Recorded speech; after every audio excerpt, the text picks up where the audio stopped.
Ok, salut tout le monde. Je suis Santiago Suarez et ça, c'est un cours sur les systèmes de contrôle et aussi sur les principes de vol d'un avion. Donc, on va commencer par les mesures d'une aile. Donc, on peut aller. Ça, c'est pour sur l'ancien cours. Ok. Donc là, tu as ton avion.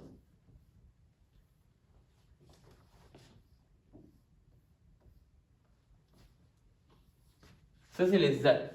Right? L1, L2. Si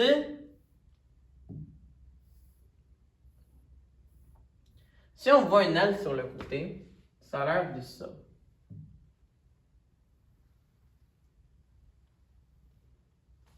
OK? En fait, non, pas vraiment de ça. Ça a l'air de ça. Alright? Alright. Donc ça, c'est si l'aile serait comme ça. Là, on est en train de... Cette mesure est équivalente à cette mesure. OK. Très bien. Et ces deux mesures-là, en fait, cette mesure-là, s'appelle la corde. OK? Elle passe du bord d'attaque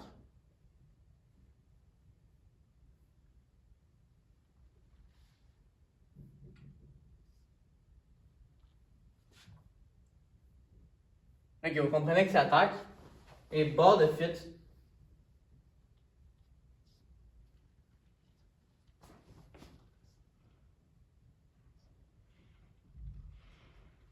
Fit de l'aile.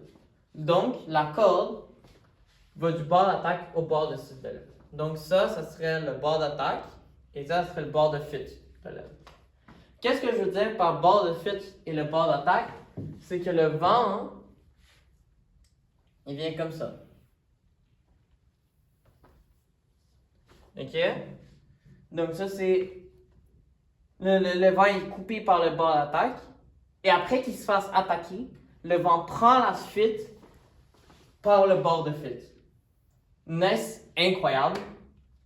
Comme l'aile attaque le vent. Après, le vent est genre ah! Puis après, le vent sort par le bord de fuite. Genre, incroyable. Et ben c'est ça. Donc il y a la corde, le bord d'attaque, le bord de fuite.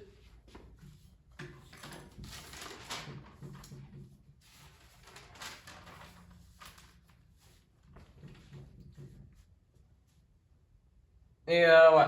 Là, ça c'est l'extrados de l'aile. Ça c'est l'extrados. Et ça c'est l'intrados de l'aile.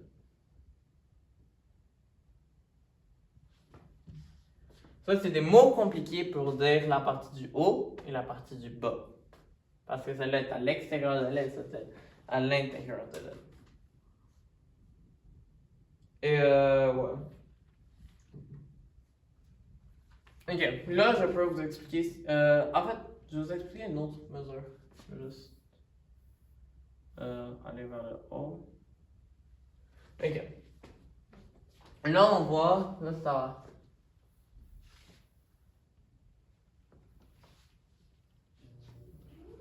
Ça c'est un avion vu de haut. En fait, je pourrais utiliser ici mon modèle.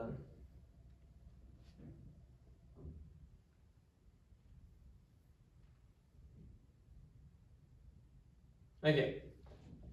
Ça c'est l'avion vu de haut. Alright?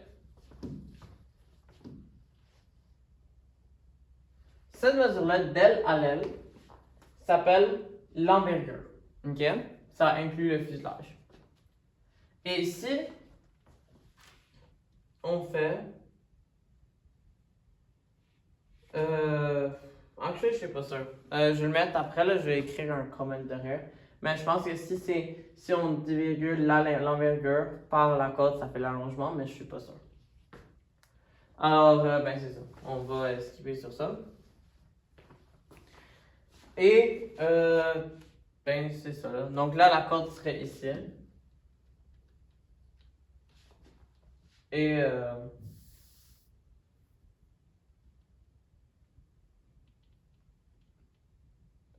Là, c'est pas la forme que j'ai dessinée parce que c'est un modèle 3D, mais on peut quand même avoir un peu. Là, ce serait le bord d'attaque. Bord d'attaque.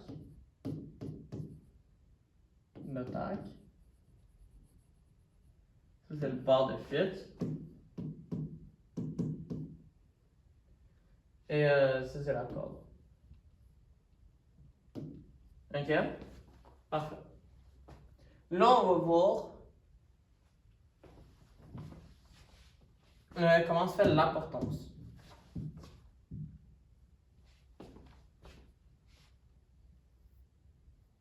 On va juste attendre que la simulation se fasse.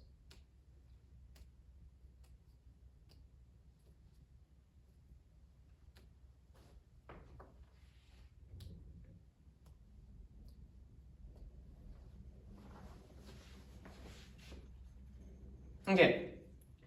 Là, vous voyez, l'air passe par le haut et par le bas. Et on va voir si c'est ça. Si on l'augmente.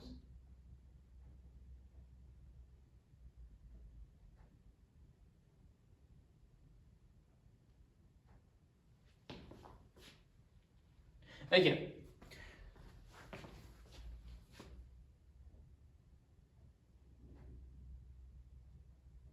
Ok. Là, on voit. Là, vous voyez, l'air passe dessus et dessous. Ce qui arrive, c'est que la couche ici. Oh, ça ne va pas bien. On va mettre en.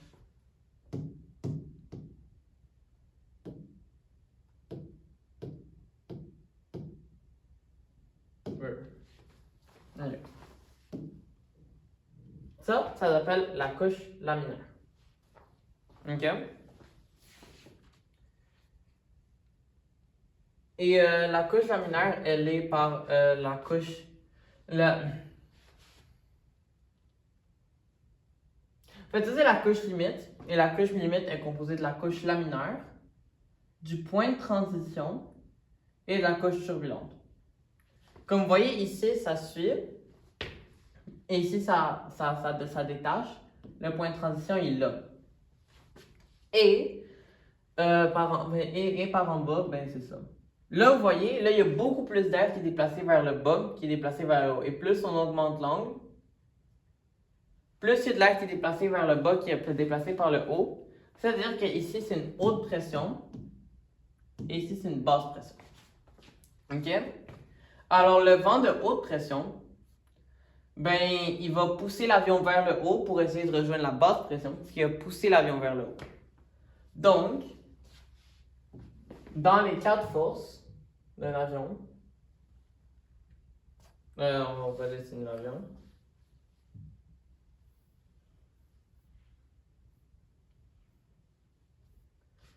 Il y a la portance qui pousse l'avion vers le haut. Il y a la gravité qui pousse l'avion vers le bas. Il y a la poussée et il y a la traînée. OK? Donc, la portance et la poussée doivent être plus grandes que la traînée et la gravité pour faire que l'avion monte et vole. Et augmente, OK? Parce que si la gravité est plus grande que la portance, qu'est-ce que l'avion va chuter. Si la portance est plus grande, si la portance qui est plus grande que la gravité, ça va monter. Si la portance et la gravité sont égales, l'avion va continuer. Il ne va pas ni monter ni redescendre, il va continuer. Si la poussée est plus grande que la gravité, l'avion va accélérer. Si la poussée est plus grande, non, si la traînée est plus grande que la poussée, l'avion va décélérer. Si l'avion ou ralentir. Et si la poussée et la traînée sont égales, l'avion va continuer. Ah, au même prix. OK? Parfait. Oh, ça, c'est pas clair.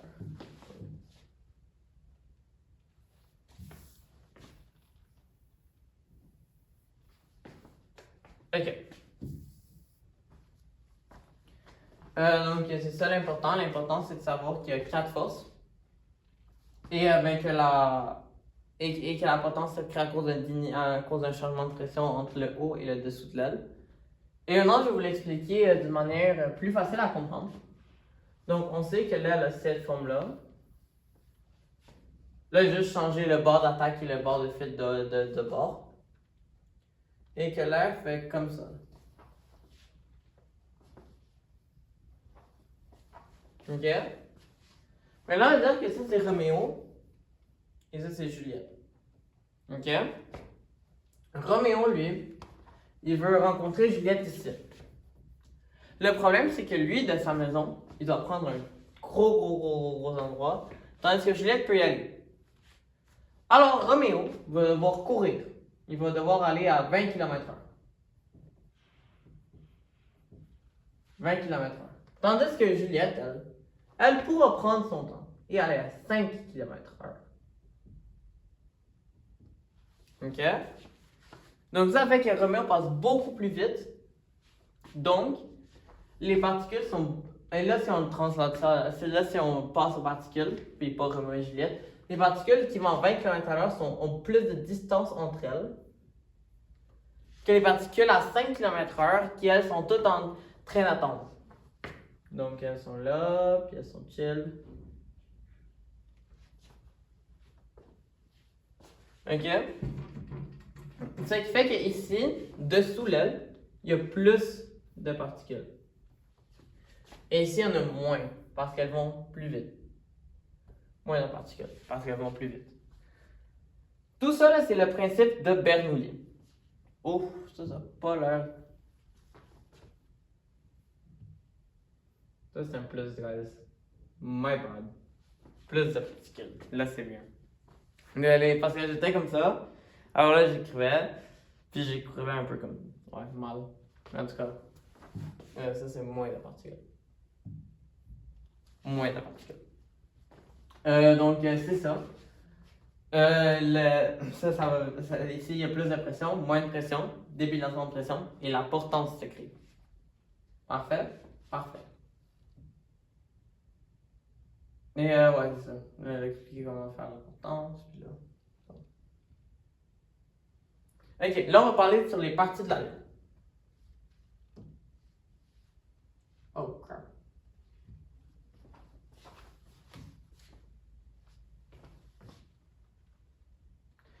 Attendez-moi une seconde. Ok, un avion, c'est 5 parties principales. T'as le cockpit. Ok, c'est là où les pilotes sont. T'as l'aile. T'as l'empennage. T'as le fuselage. Et t'as par-dessous les trains d'atterrissage. Ok? Les trains d'atterrissage sont pour atterrir. Le fuselage, c'est comme le torse de l'avion. C'est ce qui permet de savoir t'es où et qu'est-ce que tu fais. En fait, non, c'est vraiment pas ça, désolé, my bad. C'est ce qui permet de allier tout ensemble. Les ailes, c'est ce qui va créer la portance, donc c'est ce qui va permettre que l'avion vole. Et l'empennage, ça va permettre ça va permettre de contrôler les directions à gauche, à droite ou de haut en bas. Parfait? Parfait. Donc, voilà.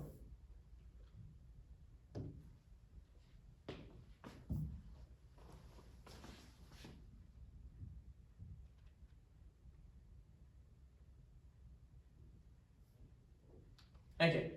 Donc, les axes d'une avion. D'L à L, c'est l'axe latéral. Donc, ça, j'ai mis ça là. D'ici à ici, c'est mon axe latéral. Du nez à la queue, c'est l'angle longitudinal parce qu'il est long.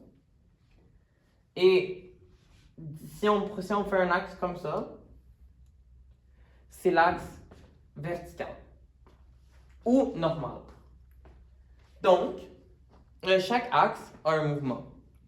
Selon l'axe longitudinal, c'est le roulier. Selon l'axe vertical, l'axe vertical, c'est le lacet. Et selon l'axe latéral, c'est le tangage. OK, parce que, vous voyez, tangage, roulier et lacet.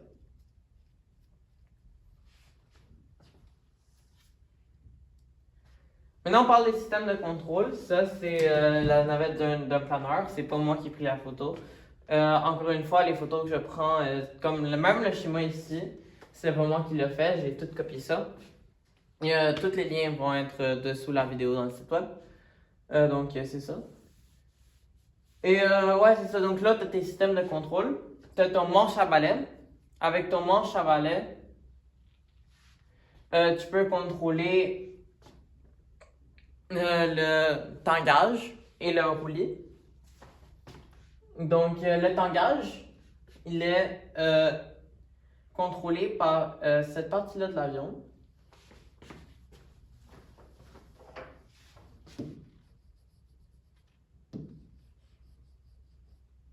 Qu'on appelle les gouvernails de profondeur. OK?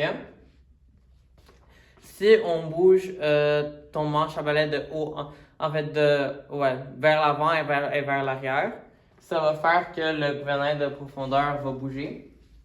Vers l'avant, tu vas piquer, vers l'arrière, tu vas monter. Et à ne pas confondre avec les volets, ça c'est les ailerons, qui contrôlent le roulis. Donc le gouvernail de profondeur contrôle si ton avion va comme ça. Et les ailerons contrôlent le roulis, donc si ton avion va comme ça. OK? Arrête, ça si ton avion va comme ça. OK, alors, ouais, ça c'est important à savoir quand on fait ça. Donc, manche à balai gauche à droite, ça va faire le roulis. Et les palonniers, c'est le mot pédale qu'on met là. Ça.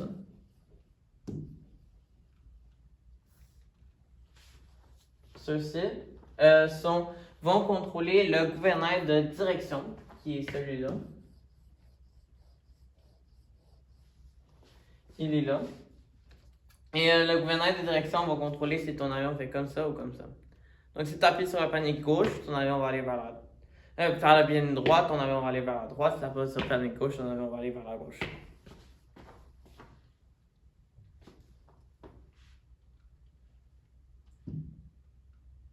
Oh, bon, mais j'ai déjà fait ça, guys. Oh non, ok.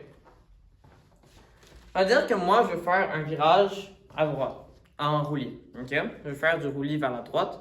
Donc là, je vais prendre mon manche à balai et je vais le tasser vers la droite. Qu'est-ce que ça va faire?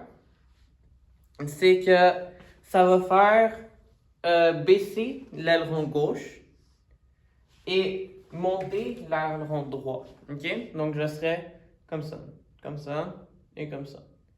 Ce qui va faire que mon aile droite, son flux laminaire, vous vous souvenez de la couche que j'avais mis, la couche limite, va être dérompue. Alors l'avion ne va plus créer de montant, il va chuter de cette là. Parce que celui-là, il va descendre, donc c'est comme si son angle d'attaque va avoir monté. Ah, j'ai pas expliqué c'est quoi un angle d'attaque. Désolé, j'ai pas expliqué c'est quoi un angle d'attaque. Ok, un angle d'attaque, real quick, on va dire que ça c'est ton 0. Ça c'est ton L. Ça c'est ton angle d'attaque. Ok? Cet angle-là, c'est ton angle d'attaque. Et plus ton angle d'attaque est grand, plus tu vas pousser de l'air vers le bas, alors plus tu vas avoir de pression, d'altitude. Par contre, si ton angle d'attaque est trop haut, tu vas avoir un décrochage. Par exemple, si c'est ça ton angle d'attaque, tu vas avoir un décrochage. Donc l'air va juste aller vers le bas, ce qui va faire que tu vas tomber. Tout simplement.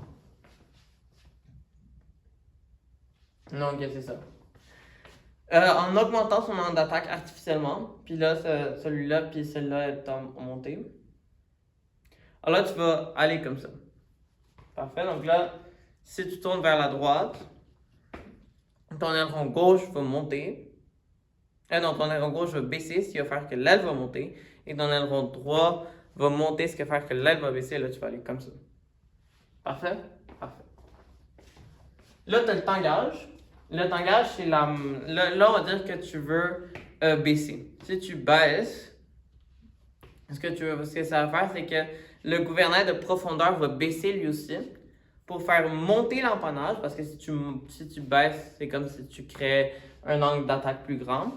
Donc, ça va faire monter l'empannage.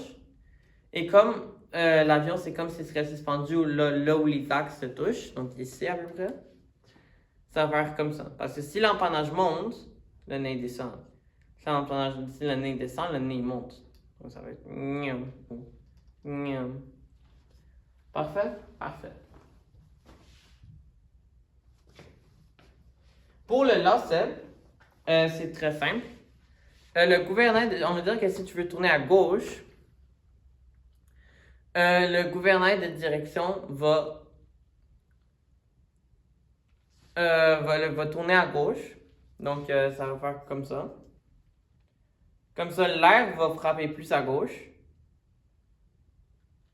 Et va faire que ton avion va tout simplement aller. Non. Attends une seconde. Oh là là, ça c'est